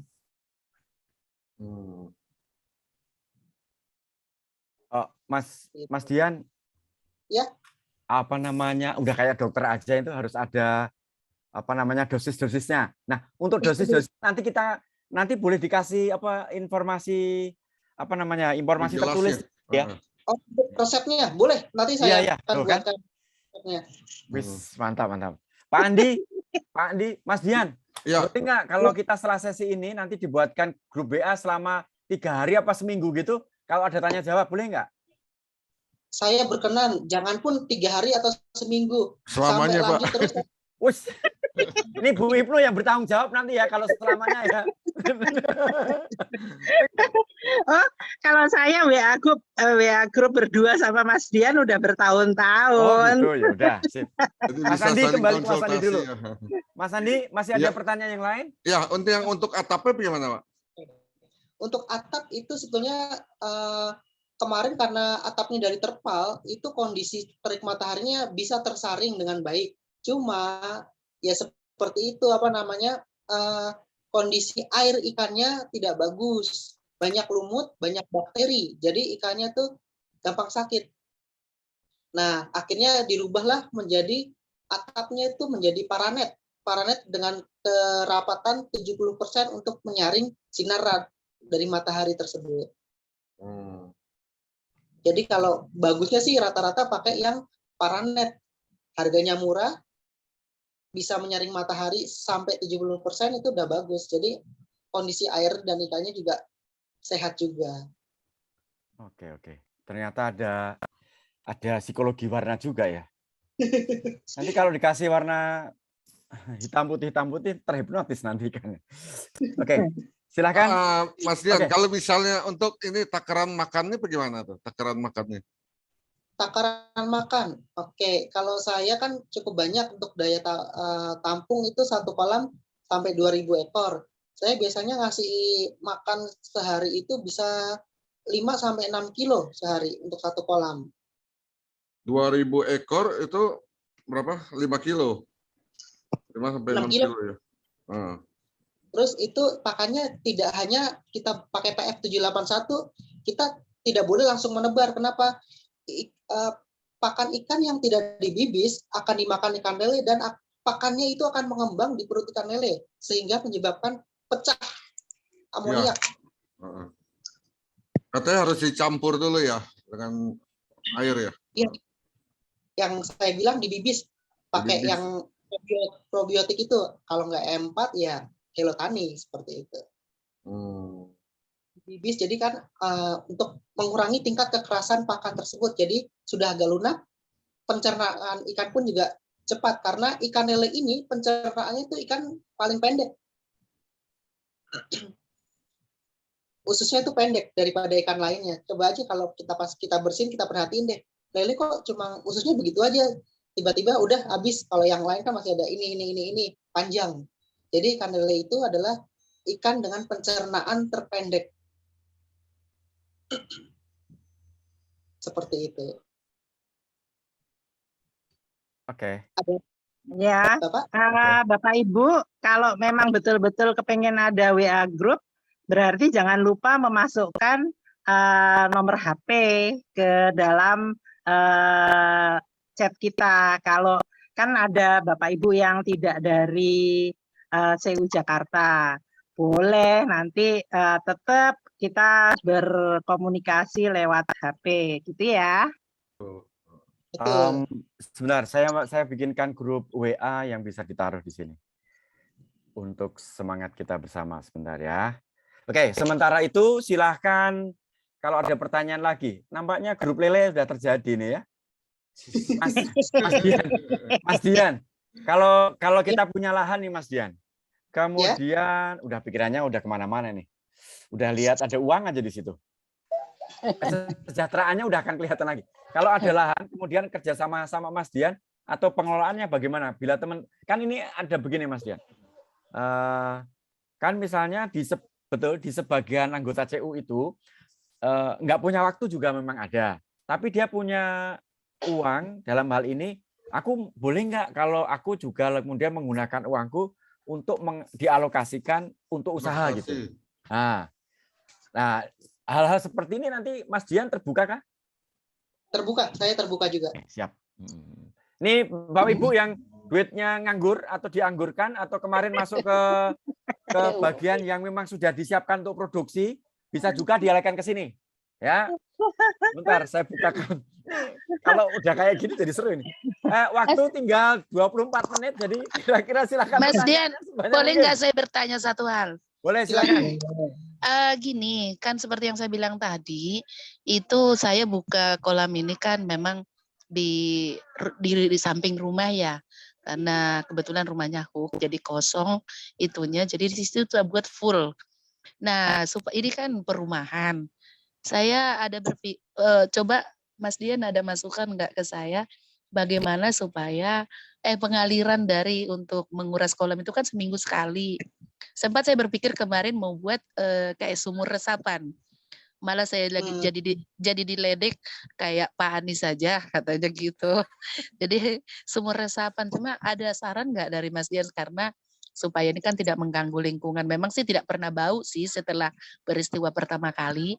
Setelah itu nggak pernah bau sih. Cuma kan supaya got kita itu juga tidak mengalir ke situ, tapi murni di lokasi kita sendiri. Gitu loh Mas Dian. Bisa. Jadi untuk sumur resapan itu kayaknya sih tinggal kita buat juga bisa. Berapa sarannya Mas? Untuk menampung itu air kolamnya itu sekali kuras gitu. Saya itu di Kampung Makassar juga lagi tahap proses pembangunan untuk kolam bioflok, itu akan membuat sumur resapan dengan kedalaman 2 meter kali 1 meter. Oh, dalam juga ya? Iya, karena itu dikasih kayak hijau atau batu kali untuk membantu menyaring kotoran sehingga air amoniak ikan itu bisa meresap ke dalam tanah dan amoniaknya tersaring di ijuk-ijuk tersebut. Oh gitu, jadi 2 meter. Tadi saya berpikir cukup 1 meter. Kalau kolamnya banyak mungkin harus 1 meter. Karena untuk daya tampung air tuh untuk meresap ke tanah agak lama, nggak secepat yang kita bayangkan. Benar seperti iya. Memang lebih baik saya baru berpikir sih, tapi memang karena ini perumahan ya, jadi supaya tidak mengganggu lingkungan, dari usaha kita tetap jalan. Jadi bagus ya Mas ya untuk sumber resapan gitu ya. Betul. Oke. Kata lainnya adalah filterisasi air untuk lingkungan hidup. Betul. Oke, terima kasih Mas. Mas Dian, aku mau tanya lagi dong. Boleh? Seperti yang tadi mungkin dari Pak Paulus bilang ya, kerjasama tuh sih bagus juga tuh ya.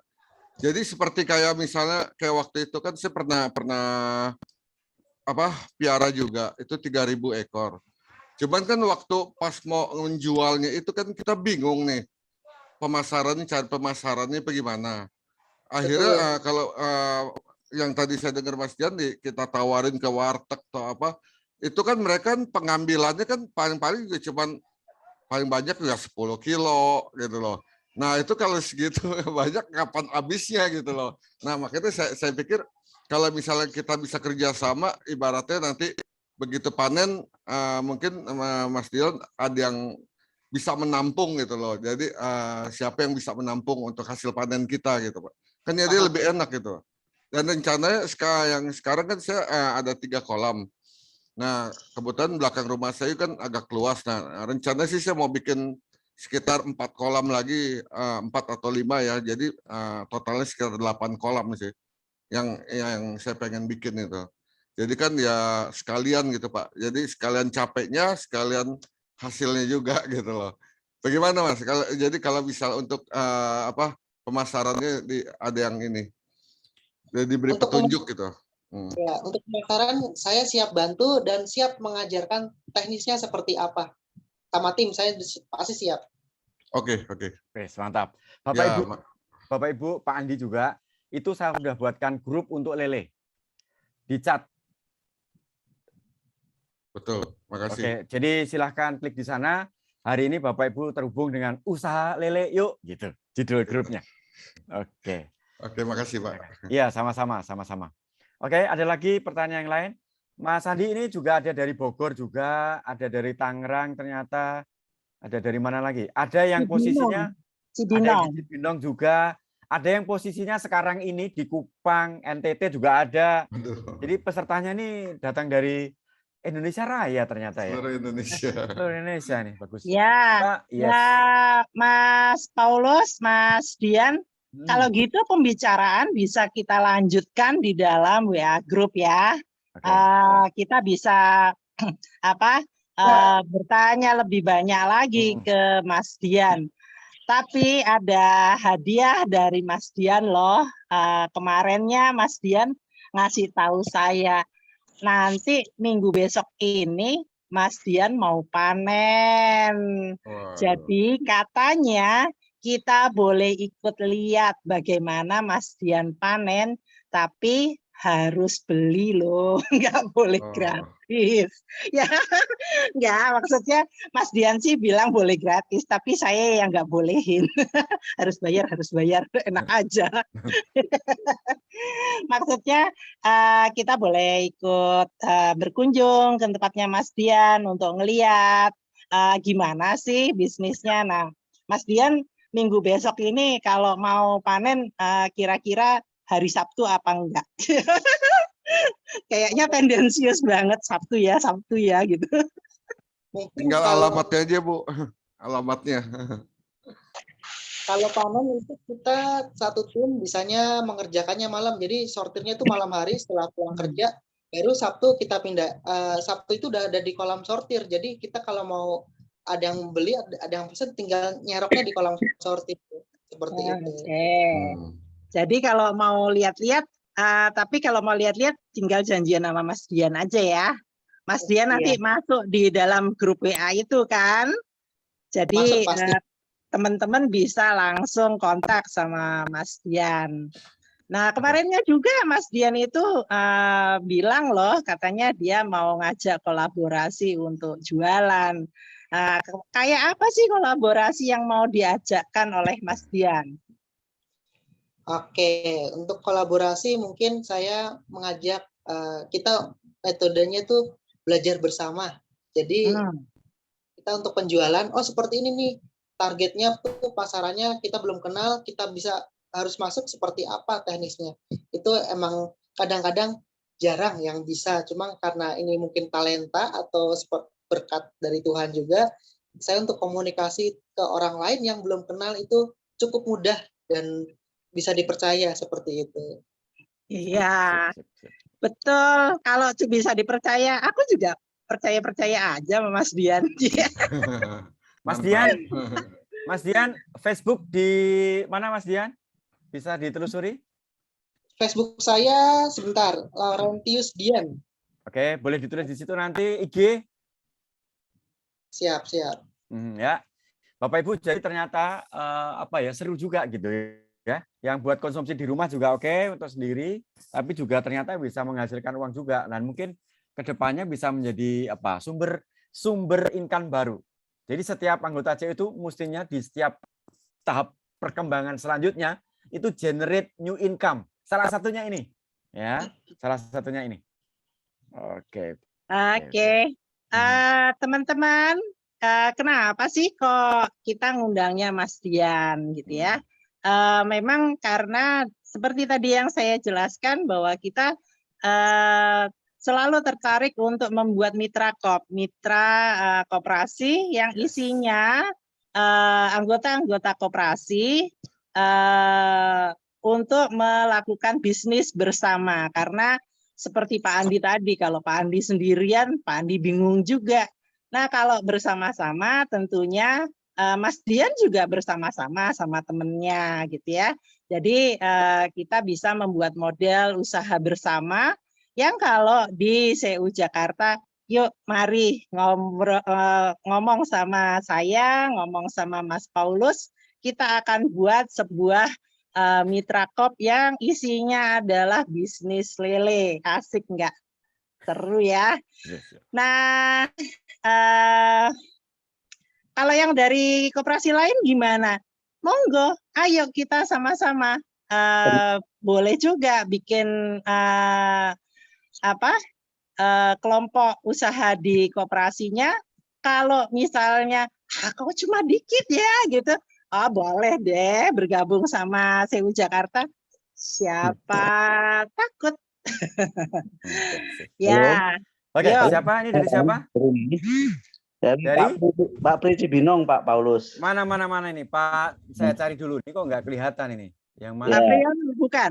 Pak Pri. Ya, Pak Pri. Silakan Pak Pri. Iya. Silakan Pak Pri. Enggak Pak Pri. Malam Bu, malam Pak Paulus. Ya, maaf. Ya. Mohon maaf ini karena ada acara, saya baru bergabung. Seru banget nih, kelihatan seru nih. Tadi saya suruh istri saya yang memang ikut bergabung. Nah, saya baru bergabung barusan karena ada acara yang nggak bisa dilakukan. Tapi saya tertarik lah sekilas mendengar obrolan ini cukup menarik ya. Nah, mungkin karena agenda untuk ngobrol bareng semacam ini, mungkin kalau bisa diagendakan secara mungkin kalau nanti sudah semakin banyak teman-teman yang mungkin bisa ikutan seperti mengikuti Mas Dian, kan pasti ada pengalaman, ada ide-ide yang mungkin harus dikembangkan. Nah, mungkin kalau saya boleh usul, gimana kalau misalnya ngobrol bareng semacam ini secara berkala, entah berapa sekali. Nah, mungkin itu karena cukup menarik juga ini ya. Menjadi inspirasi sekali gitu. Yes. Pak Supriyono, kita akan yes. Iya, karena saya baru saja mendengar saja baru saja baru pulang, baru nyampe rumah. Tadi memang jam 7 istri saya suruh buka untuk bergabung dan memang cukup menarik juga ini. Perspektif sekali ini untuk ke depannya. Ya. Kita nanti akan sebulan sekali. Ya. Nanti diinformasikan dari CU saya Bina Mandi juga ada yang bergabung sepertinya. Mungkin nanti dari yang sudah bergabung kan bisa cerita sama teman-teman. Oh ya bagus loh. Nah, sehingga nanti semakin banyak yang mungkin bisa bergabung gitu, Bu. Ya, Pak. Satu kali bulan purnama Pak kita akan buka. Iya, soalnya kolam saya juga udah nganggur berapa bulan nih, nggak ini udah kering nih. Maksudnya ya nanti. Siap. Ya. Ada pertanyaan dari Pak Abadi, Mas Dian. Saya bacakan, ada di chat sih, saya bacakan ya. Izin bertanya Bos dari Pak Abadi. Pak Supri, makasih ya, makasih. Oke, dari Cipinang, terima kasih. Kami tampung idenya. Idealnya berapa ekor lele untuk tiap meter lahan dan berapa banyak pelet yang dibutuhkan untuk 1000 ekor dari menebar hingga panen? Pertanyaan. Baik, saya akan coba jawab. Ini untuk idealnya kalau saya baca beberapa buku, itu 1 meter kubiknya menampung 250 ekor sampai 300 ekor dari kecil sampai panen. Tuh, kapasitasnya adalah 250 ekor sampai 300 ekor per meter kubik. Seperti itu. Misalnya kita punya kolam ukuran 2x1, itu bisa benar 1.000. Nah, kalau lebih dari 1.000 atau di kisaran 1.500 bisa, cuma ya itu pertumbuhannya tidak merata. Kedua, air tersebut karena untuk bawa ayam. Kalau untuk pakan yang dibutuhkan 1.000 ekor sampai panen paling tidak 3 karung atau sekitar 90 kilo.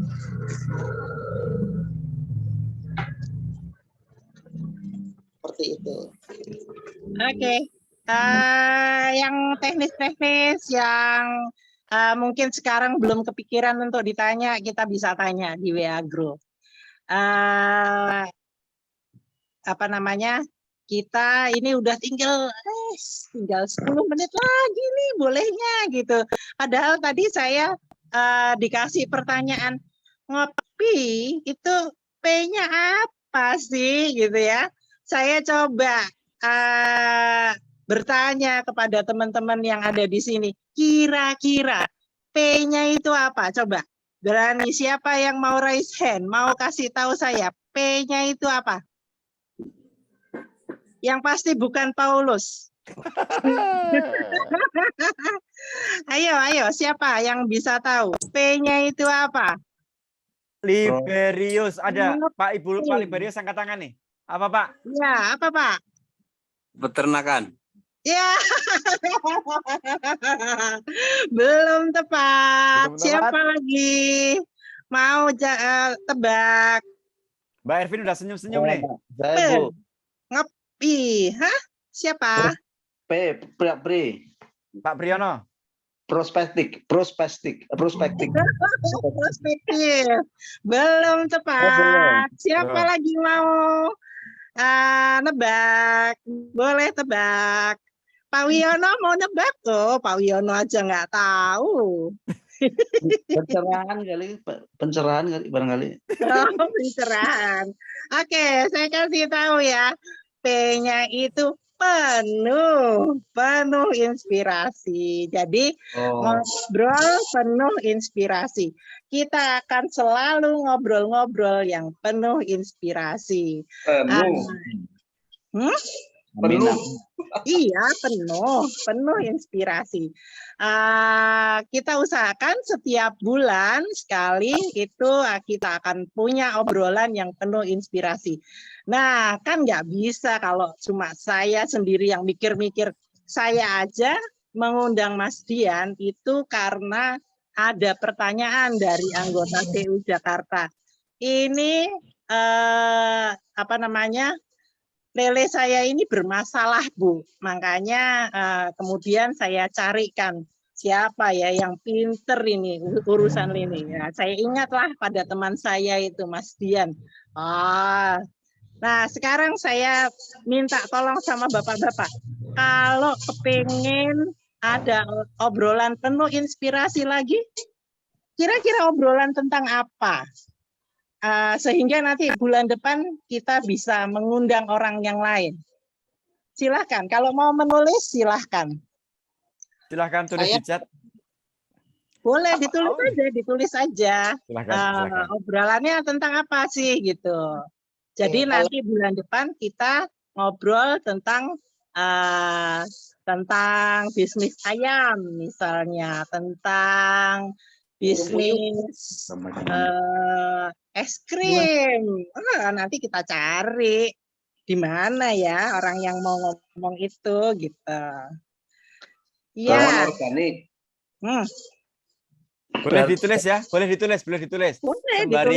Sembari ini ditulis saja. Berarti nanti bisa saya bisa saya share atau saya informasikan ke koperasi kami ya, Bina Mandiri Cipinang. Boleh Bapak. Bapak ini selalu, aku senang loh sama Pak Priyono ini selalu mendukung aku. Dari waktu di kelas juga. Yang penting Pak Priyono semangat. Iya Bu. Saya Oke. memang zaman sekarang ini harus pandai-pandai mencari peluang untuk memanfaatkan peluang dan harus itu menginspirasi banyak orang harus Ah gitu. ya, oke. Nah, Mas Paulus, kalau dari Sewu Jakarta sendiri apa nih yang paling hits? Tinggal 5 menit nih kita. Paling hits apa nih sekarang? Pupuk tanaman ya. Kayaknya kalau selama pandemi ini kan orang banyak bercocok tanam ya. Ah, Nah, iya. mungkin kali ya. Ya, boleh ditulis saja, Pak. Boleh. Saya tulis. Oke, monggo. Saya mau Bu nanya Ibnu. sama teman saya. Saya Bu mau Ibnu. nanya sama teman saya, Mas Paulus. Mas Paulus. Yo. Saya malah mau nanya Bu Ibnu sebelum ditanya. Boleh. Boleh. Saya malah justru bertanya, bagaimana menemukan Mas Dian ini sampai hadir di tempat ini? Itu pertanyaan pertama. Kemudian, dan tampaknya kan ini usaha bersama ini akan menjadi bagian yang bagian yang hidup juga di CU Jakarta. Jadi saya meyakini pasti akan ada banyak hal yang akan nanti bisa dibagikan, bukan hanya untuk anggota, karena memang salah satu inti dari CU Jakarta kan bagaimana bisa menjadi inspirasi bagi anggota terutama sebenarnya, kemudian bisa juga menjadi sumber berkat bagi anggota-anggota yang lain di luar CU Jakarta, bahwa nanti teman-teman kemudian tertarik dan bergabung di CU Jakarta itu sesuatu yang ditambahkan. Silakan Ibu Ibnu, bagaimana nih sekarang Pak Dian? Kalau cerita gimana sampai saya yang rambutnya putih mengkilap dan berteman dengan Mas Dian yang rambutnya hitam mengkilap, tanya Mas Dian dulu deh. Daripada nanti saya dikiranya bisa-bisanya Bu Rini aja gitu. Gimana Mas Dian? Mula-mulanya kita ketemu kenapa? Oh ya, pertama itu dapat undangan untuk acara SMKI di salah satu kampus di Jakarta Timur. Apa itu SMKI? Sahabat Mahasiswa Katolik Indonesia. Oke. Pada saat itu dia masih sambil kuliah S1, kita ngobrol santai, ngobrol bareng aja satu meja sama Bu Rini, sama Bu Rektor, sama teman-teman saya yang lain. Akhirnya kita membuat suatu komunitas dan dengan tujuan tertentu yaitu untuk mengembangkan generasi muda. Jadi yang tidak hanya terfokus sama game aja. Kita orang muda itu kan masa depannya banyak, penuh cerita. Jadi memaksimalkan bagaimana orang muda itu harus berkarya di tengah-tengah masyarakat. Jangan hanya menjadi sampah, istilahnya merepotkan orang lain saja. Sedikit-sedikit ini, sedikit-sedikit itu. Nah, kita mencoba untuk menggodok, membina, dan menempa karakter mereka untuk menjadi orang yang hebat, luar biasa, dan berguna bagi bangsa dan negara. Asik. Jadi itu cerita masa lalu tuh Mas. Sekarang Mas Diannya udah keren banget. Jadi sekarang saya belajar dari Mas Dian. Sekarang belajarnya tentang lele. Besok-besok mungkin ada pelajaran lain. Itulah hubungan pertemanan yang friends with benefit yang sesungguhnya. Jadi bukan memperdaya temannya untuk mendapatkan keuntungan pribadi, tapi benar-benar pertemanan yang saling memberi manfaat. Saya juga sebetulnya kepengen Mas berteman dengan anak-anak muda lainnya dengan kita saling memberi manfaat. Kira-kira kalau menurut Mas Paulus, asik nggak tuh? Bapak Ibu dan khususnya anggota CU Jakarta, saya sudah search siapakah Ibu Ibnu.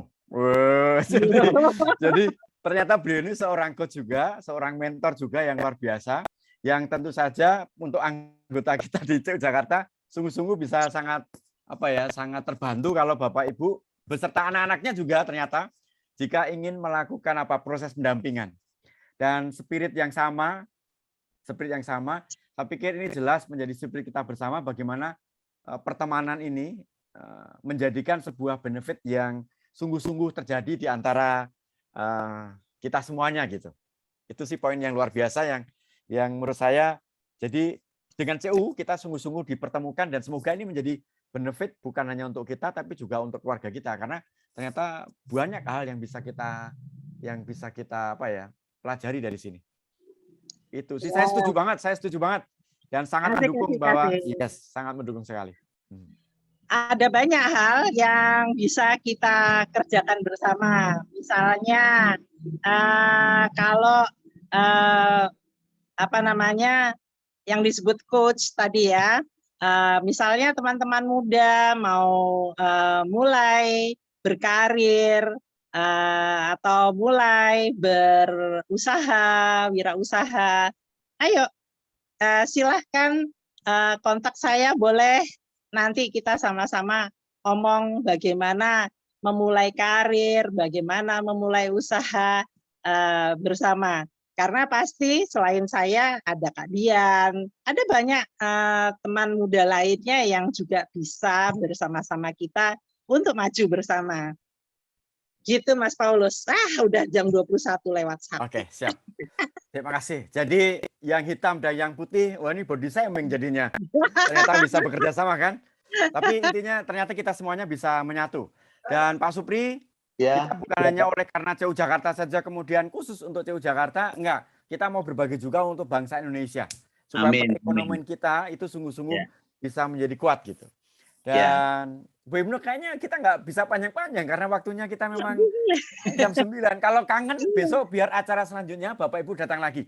Dan ajak seluruh rombongan supaya kita bisa bermanfaat. Kita tadi mulainya tepat waktu loh Mas. Yes. Oke. Kita berakhirnya juga harus tepat. Oke. Terima kasih. Oke, kita kembalikan lagi ke Mbak Ervin. Monggo Mbak Ervin. Terima kasih Mas Dian. Terima kasih Mbak Dian, terima kasih Mbak Ervin. Semua. Terima kasih Mas Dian, Bu Ibnu. Saya kembalikan waktunya kepada Mbak Ervin. Silahkan. Terima kasih sekali kepada Mas Dian yang sudah memberikan ilmunya yang sungguh luar biasa dan seru pada malam hari ini dan malam minggu tepatnya. Itu jadi kita mempunyai mendapatkan prestasi ilmu yang sangatlah bermanfaat. Jadi nanti bagi yang mempunyai pertanyaan atau misalkan untuk ke depan ingin lebih lanjut bisa join di grup yang tadi sudah dibagikan. Gitu. Mbak Ervin boleh berhubung bersama? Oh ya, baik. Berhubung dengan acara sudah selesai, selanjutnya adalah sesi foto bersama. Kepada peserta dipersilahkan untuk membuka kameranya. Ya, silahkan.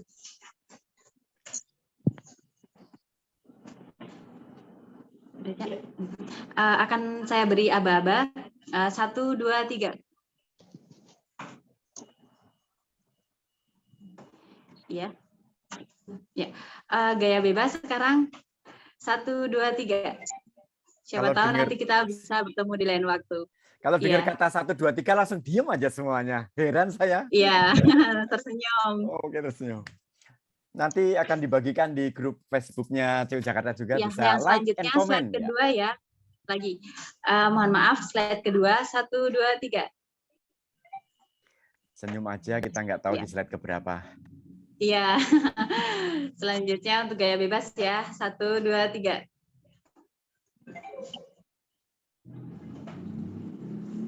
Mas Dian khas banget anak muda nih ya. Terima kasih kepada Bapak Ibu semuanya yang sudah berkenan.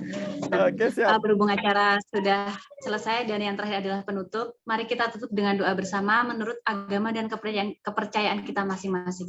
Berdoa dimulai.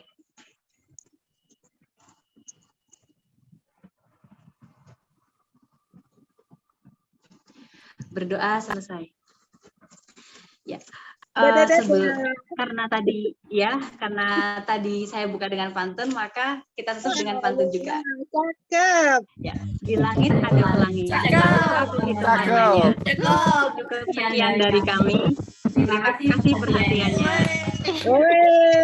Kami segenap pengurus, pengawas, serta manajemen mengucapkan terima kasih atas keikutan serta dalam acara sharing bisnis lele sampai dengan selesai. Sampai jumpa kembali dan salam sehat untuk semua. Wassalamualaikum warahmatullahi wabarakatuh. Waalaikumsalam. Terima kasih. Selamat malam. Ya, terima kasih Bapak Ibu semuanya. Ternyata untuk menjadi cakep hanya butuh pantun.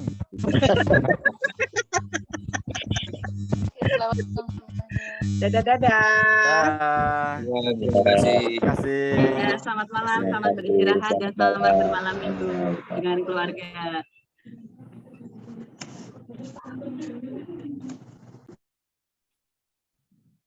Terima kasih semuanya. Terima kasih Mas Dian. Terima kasih Bu Ibnu.